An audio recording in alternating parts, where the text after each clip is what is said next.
home for you. Come and make my heart your home. Come and be everything I am and all I know. Search me through and through. My heart becomes home for you. Home for you.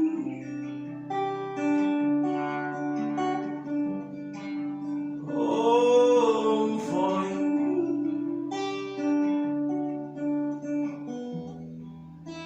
Let everything I do open up a door for you to come. My heart won't be the place you want to be. Come and make my heart your home. Come and be everything I am, all I know. Search me through and through, till my heart becomes home for you, a home for you,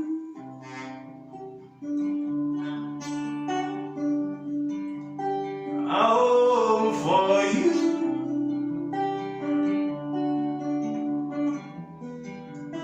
Let everything I do open up a door for you to come through, till my heart will be that place that you want to be. Come and make my heart your home. Come and be everything I am and all I know.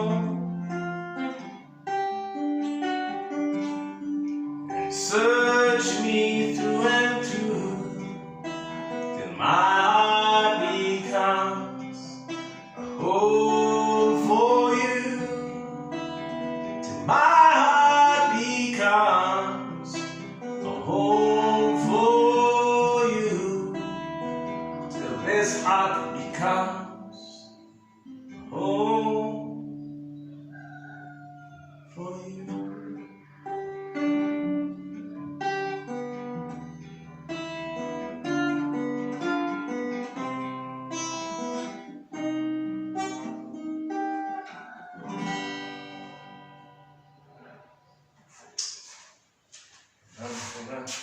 It off. Okay.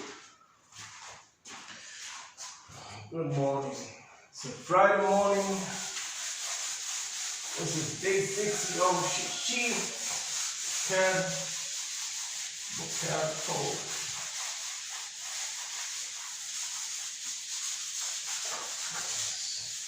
There we go. School's on.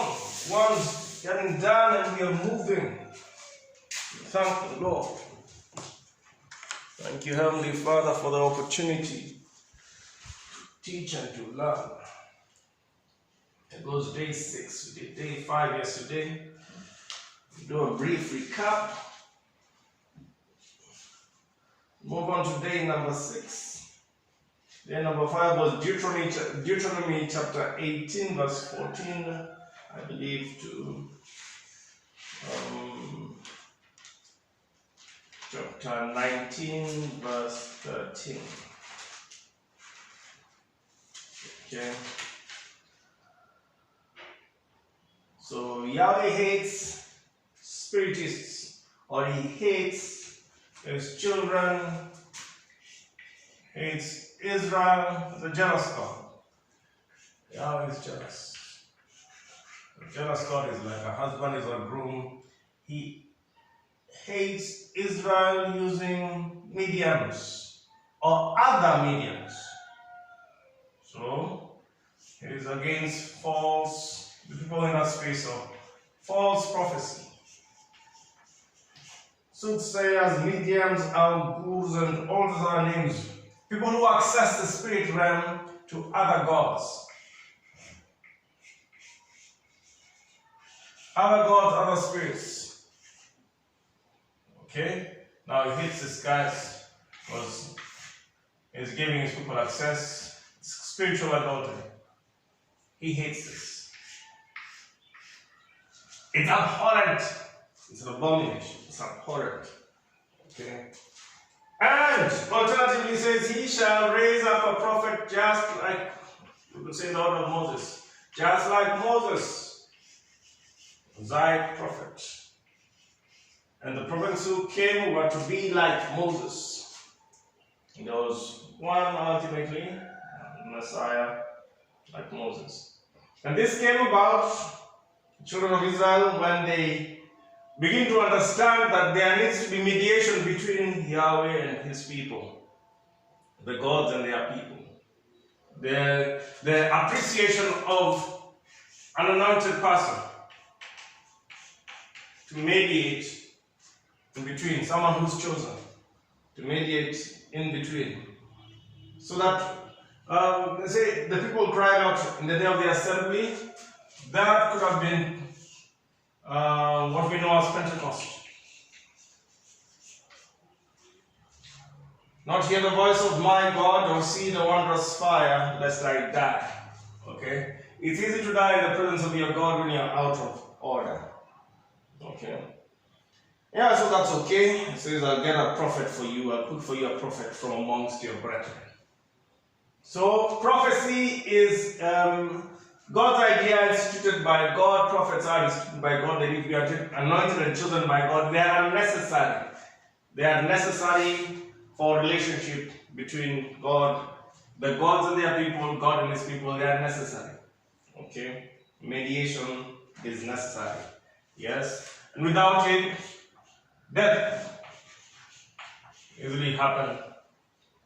So it's protective to have the prophet. Okay? Prophets are see, so their eyes they see, they shed light. Okay? Or they speak the words of the deity. Okay? They speak in the name of the deity, they speak in the name of Yahweh, and so on, and they are jealously guarded. Okay? So anyone who does not heed the words of the prophet, or any prophet does not, who speaks falsely, death. So these are death situations. So these guys go directly to their deity, they could easily die. So he chooses a prophet to mediate, and if the prophet says the wrong thing, death. So it's a life and death situation. If ones don't listen, death. So it's a life and death situation. Chapter 19. It says, when God has cut down the nations from before them, he has given them the land of the nations, he has dispossessed them, and settled Israel in them, or they have dispossessed the people who are in Canaan and settled in them. They have set aside 3 cities of refuge. That's where we were. We were just concluding that yesterday when the video got cut. And how important the cities of refuge are. It's interesting that there are 3 cities. Israel is divided into 3 cities of refuge. It's repeated again. When they get enlarged, they are to divide again into 3. So interesting. So in case you kill someone innocently, or there's such a thing like that, kill someone innocently, you can flee there and get refuge. And when you kill, when it's premeditated, you flee there, you are meant to be put to death. There's some, what I would call mitigation, that when you go there, you should not be put to death before your case is heard. If you're guilty or not, should not be put to death. And the elders are involved in that story. As far as that is concerned, if they find you guilty, they should hand you over to a person called the blood avenger. You've killed someone, there is a blood avenger. Okay? So, there is an issue where any of the elders of the town must summon the person who has killed somebody deliberately. Okay? Premeditated murder. Okay, they are an enemy, they plan to kill them, the elders must summon that person. And then the last part that probably got cut off from yesterday's teaching was, you must show him no pity. Someone has killed premeditated murder, they have gone to the city of refuge, the elders have summoned him, they have found that he is a killer, he should be handed over to the blood avenger to be put to death. And he says, he shall show no pity. In this way you shall purge Israel from your innocent blood, and it will go well with you. Okay? And I mentioned that. So that's that video. Okay? Then, oh, here we go. Here's the part now that was missed. Not move your neighbor's landmark or boundary. So, yeah, neighbor's landmark. So here we, in our case, okay, this is how important the IEBC, Independent Election Boundaries Commission, is. Requires office of a prophet and the priest and the king. All these guys are meant to be involved in this process, or the judge. Okay, all these guys are meant to be involved in this process. Okay, why? This is a spiritual issue. Okay, that was set aside by previous generations. So we were colonized. Then the colonialists now moved certain new landmarks, yeah, based on global issues, so on. And in reviewing, you see that a bribe blinds. Okay. We need people with wisdom and revelation from above and knowledge of scriptures and who can judge rightly and requisite executive authority to do a proper review of the landmarks and restore this to the God ordained. They are actually God divine ordained boundaries. We see that in the book of Acts. So a case is not valid. A single witness is insufficient to validate a case. Okay, you need one or more, only in the testimony of two plus witnesses can a case be validated. In case there is a false witness that is being given against person,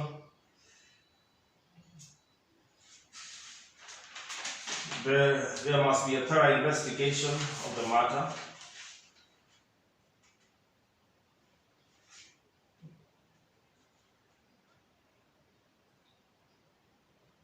Made by the judges. So judges ought to investigate.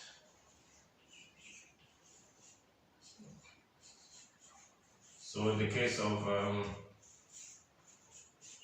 the IBC again, with the election that happened, the choosing of leadership, in this case, in our country, Kenya, that happened, and it went, in that case, went here.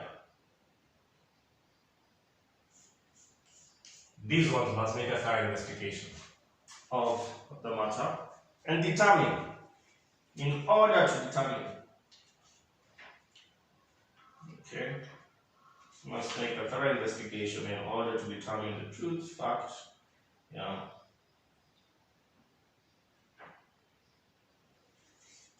See whether the testimony is true or false. Okay. Very pertinent issues that have application in our land, as far as land, judges, priests, and so on and so forth. Okay? And actually, what it takes to clean up the land. Okay, Deuteronomy chapters 19, from chapter 19, verse 14 to chapter 20. Verse 9, day 6. You shall not move your neighbor's landmarks. Also, that's what we were getting into. Set up by previous generations in the property that will be allotted to you, the land that your God Yahweh is giving you to possess. A single witness may not validate against an accused party any guilt or blame for any offense that may be committed. A case can be valid only on the testimony of 2 witnesses or more. Someone appears against another party to testify maliciously, engage in incriminating yet false testimony. The 2 parties to the dispute shall appear before Yahweh, before the priests or magistrates in authority at the time. The magistrate shall make a thorough investigation. The one who testifies is a false witness, having testified falsely against a fellow Israelite, shall do to the one as the one schemed to do to the other. Thus you will sweep out evil from your midst. Others will hear and be afraid, and such evil things will not again be done in your midst. Nor must you show pity, life for life, eye for eye, tooth for tooth, hand for hand, foot for foot. Deuteronomy chapter 20. When you, an Israelite warrior, take the field against your enemies, and see horses and chariots, forces larger than yours, have no fear of them, for your God Yahweh, who brought you from the land of Egypt, is with you. Before you join battle, the priest shall come forward and address the troops. Shall say to them, Hear, O Israel, you are about to join battle with your enemy. Let not your courage falter. Do not be in fear or in panic or in dread of them. For it is your God Yahweh who marches with you to do battle for you against your enemy, to bring you victory. Then the officials shall address the troops as follows. Is there anyone who has built a new house but has not dedicated it? Let him go back to his home. Let him die, lest he die in battle in another dedicated. Is there anyone who has planted a vineyard but has never harvested it? Let him go back to his home, lest he die in battle and another harvest it. Is there anyone who has paid the bride price for a wife, but who has not yet taken her into his household? Let him go back to his home, lest he die in battle and another take her into his household as his wife. The officials go on addressing the troops and say, Is there anyone afraid and disheartened? Let him go back to his home, lest the courage of his comrades flag like his. When the officials are finished addressing the troops, army commanders shall assume command of the troops. So that's the reading for today. And here goes the teaching. Okay? So there I was at the labor's landmarks. Thought I was doing a recap compared to the teaching for today. So, neighbors' landmarks that are set up by previous generations. If we think that the first man is Adam, so there must be a way, coming all the way down. So here we have Adam, and then we have Noah. Okay, then we see Abraham.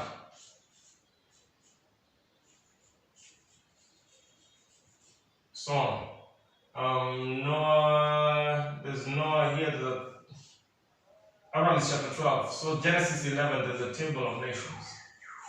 So there's a way boundaries are set, and there's various portions of scriptures about setting boundaries. When these boundaries or landmarks are set, or it's saying, in the promised land, there are portions that are located to you. So you're in the promised land, and the leader, dividing like Joshua who's apportioning, who's dividing the land, and he's working with the leaders and the elders. Therefore, this is why even in land matters, elders are key. Okay? Elders are key. Heads of houses. Heads of houses are key in land matters. Why boundaries are divine. Okay? So we have elders. Priests should also be involved because of scripture, the teaching. Okay? It's a religious function. The authority is in judges. So we have the whole, all the anointed leaders in various capacities should be involved in these matters, directly or by delegation, and allot property to people. And then, so if we use these principles when we're looking at matters to do with the land, then we'll be aligned with the will of God. Okay? So he's saying, do not move. Once these boundary marks have been put in place, do not move. Times, yes, we like to play with boundaries. Okay? Boundaries are divine. They shouldn't be moved. Okay? Then a single witness is insufficient to validate against an accused party. any guilt or blame for any offense committed. Okay? So, one witness not valid. Invalid operation. Okay? So, I have killed someone and only one person has come to testify. It cannot be, it's not valid. Okay? You need 2 plus witnesses. And not only in the death penalty, but on any case. 2 plus witnesses are required. Only on the testimony of 2 or more witnesses. That's required. Okay. Then it says malicious and incriminating yet false testimony. We should, when a case goes forward, someone appears against another party to testify maliciously and gives incriminating yet false testimony. The 2 parties shall appear before Yahweh. So, in the case of false witnesses, and there are several cases mentioned, false testimony or false witness.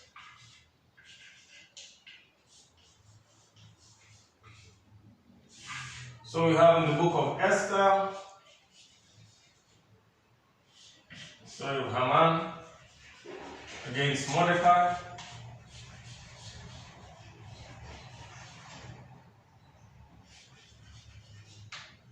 We have Lucifer in heaven, wants to be like the Most High. We have false testimony against Jesus Christ here.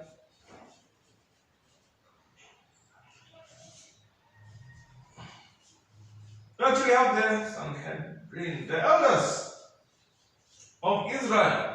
Whoa, we have Israel against Jesus. Okay. Let's come against false testimony. False testimony. So what happens? We have to, when there's a dispute like that, there's a case, when an accusation comes, the case comes, the case must come, we must appear before the Most High. The 2 parties in the dispute shall appear before Yahweh, before the priests or magistrates in authority of the time.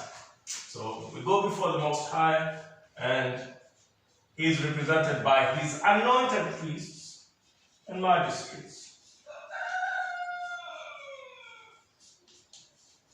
in authority at the time. Okay? And these ones shall make a thorough investigation.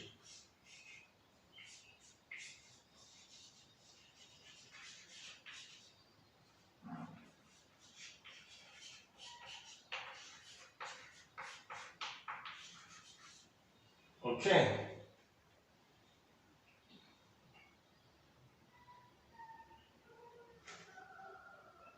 The magistrate shall make a thorough investigation. If the one who testifies is a false witness, having testified falsely against a fellow Israelite.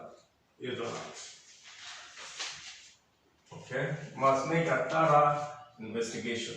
So in case of a dispute, must appear before Yahweh, and okay, we take the case before Yahweh, who has an appointed magistrate in charge, an authority in charge, and the priest that is anointed. Okay.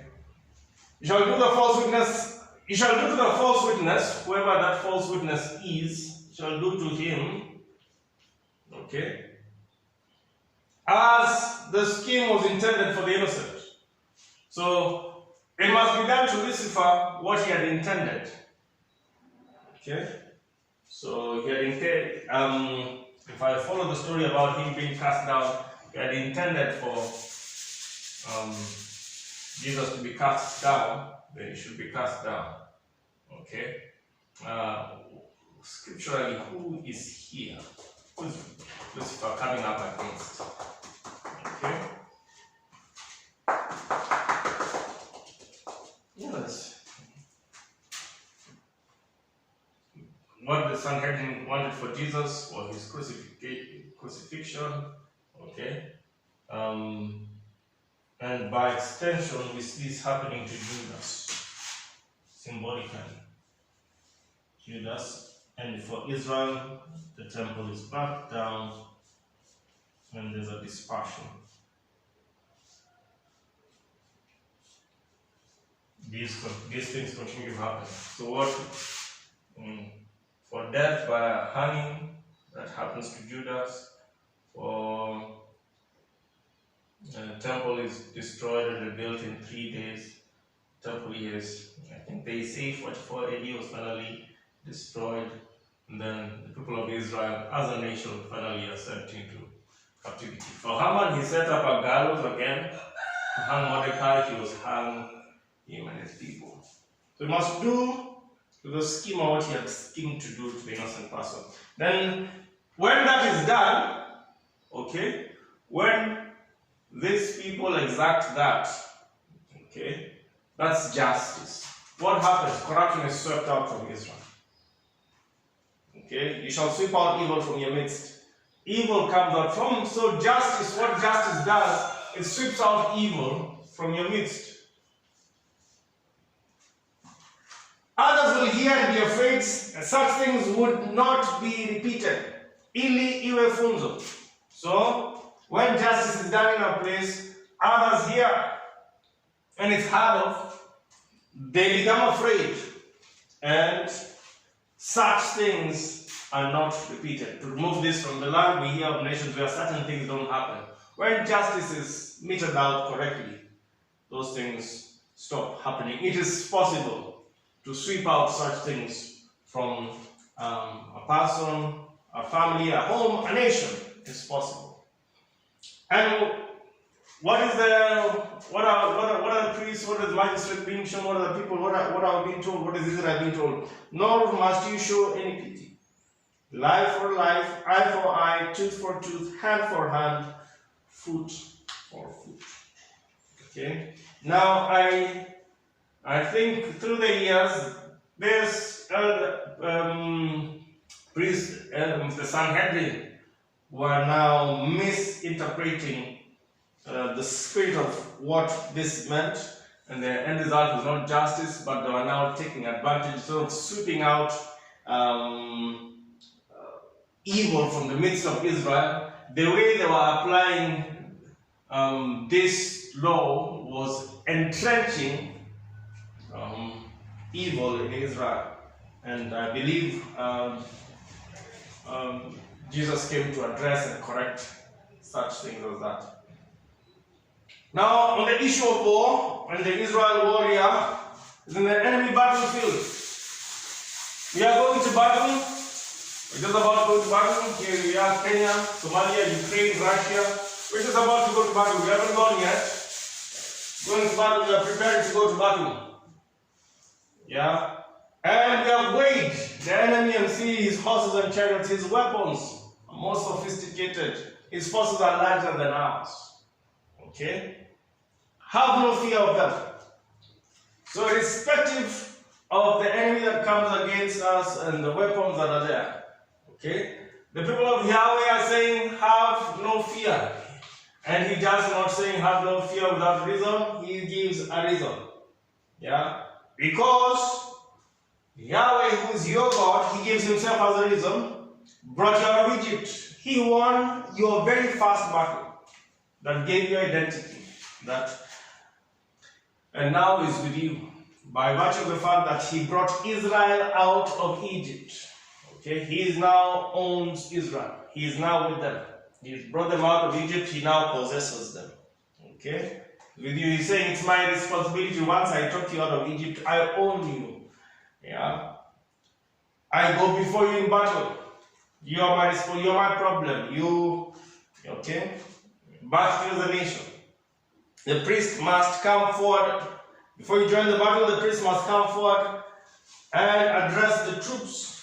So, he's saying, before you go to battle, just talk to this guy. Talk to the troops. The priest must address the troops. And this is the address, actually scriptural, let's be quoted. It says, hear, O Israel. So he's telling the troops, he's speaking to them, they are going to represent Israel in war. So it says, hear, O Israel. And about to battle the enemy, again it says, do not fear, do not panic, do not be in dread of them. So one of the things about winning or losing a battle is about fear. When Israel was coming up against Goliath, that's what he was doing. Goliath was big and huge, one man. Okay, a giant. It's hard to kill, but not impossible. Okay, fear. What stopped the children of Israel entering the promised land? Fear. Okay, what stops you from defeating giants? Fear. Okay. So do not be afraid, not fear or panic or in dread of them because of their size and military might. Don't fear size. The race is not to the swift or the battle to the strong. I did say that. Not fear, not fear. Not by power, not by might, but by my spirit, says the Lord. So do not fear. For it is your God, Yahweh, who marches with you. So, okay? To battle for you against your enemy and to bring you victory. So he's delivered you. He is now marching with you. Okay? And he battles for you against your enemy to bring you victory. Amazing. What an amazing picture. Okay? But he brings it all the way back.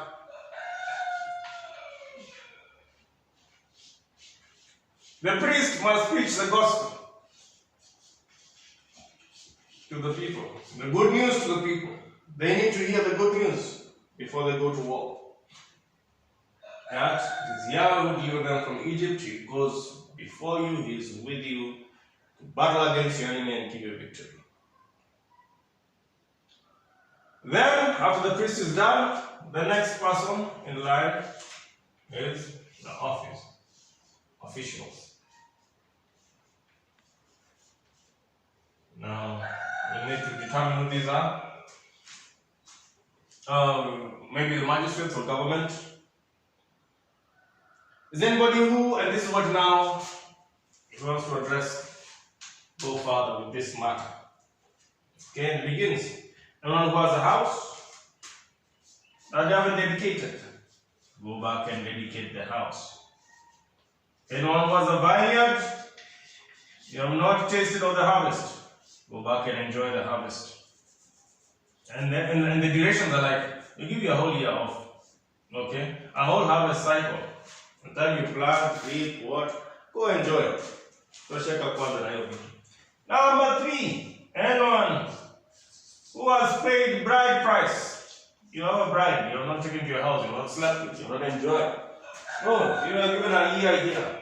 It's probably an agricultural cycle. You're given to dedicate your house. Take time, enjoy the thing that you have. And then the final one, very interesting. For whatever reason, you could have a wife, you've married, you live with, you've enjoyed, you have a vineyard, you've eaten the fruit of the vine, you've enjoyed the labor of your hands, you've built your house, you've enjoyed living in it. But the fourth one, officers are to say, anyone afraid or disheartened, fear, again, is being addressed here. Okay? Anyone afraid or disheartened should go back home, lest the courage of his comrades flag like his. Universities talk about comrades a lot. Okay? So, they give each other morale. You don't want to go to the street. Yeah, it's about courage. Okay? Now, if you're afraid, do not go to war with your brothers. Don't go to war among your brothers. You will cause their courage to flag, to become like you. So weed out the people who are afraid. And when the officials are done addressing the troops, army commander shall assume command. So first of all, the priest does the address. Second, the officials do the address. And then finally, the army commanders come and take charge. The military comes and takes charge. So, the thing I want to look out and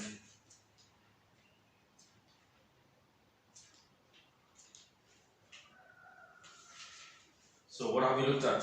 We looked at boundaries and landmarks. do a recap of today's reading, of today's teaching. Okay. We have the one issue on landmarks. Respect that. Okay. Then the issue of witnesses. Okay.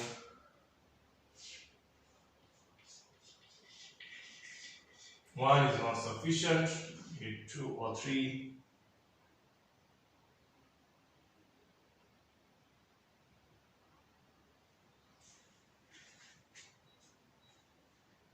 Single witness, and then the issue of false witness.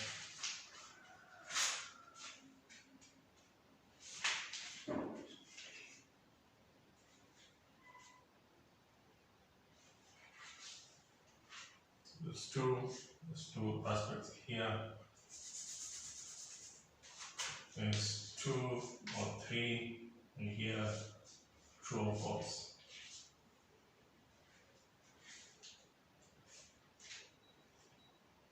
And the issue of war.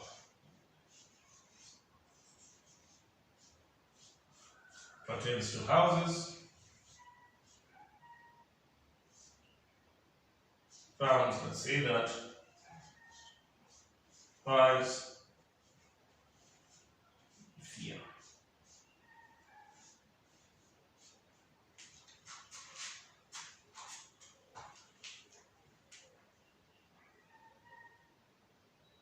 So matters established by truth from witness to move the landmarks. When you go to war, do not fear.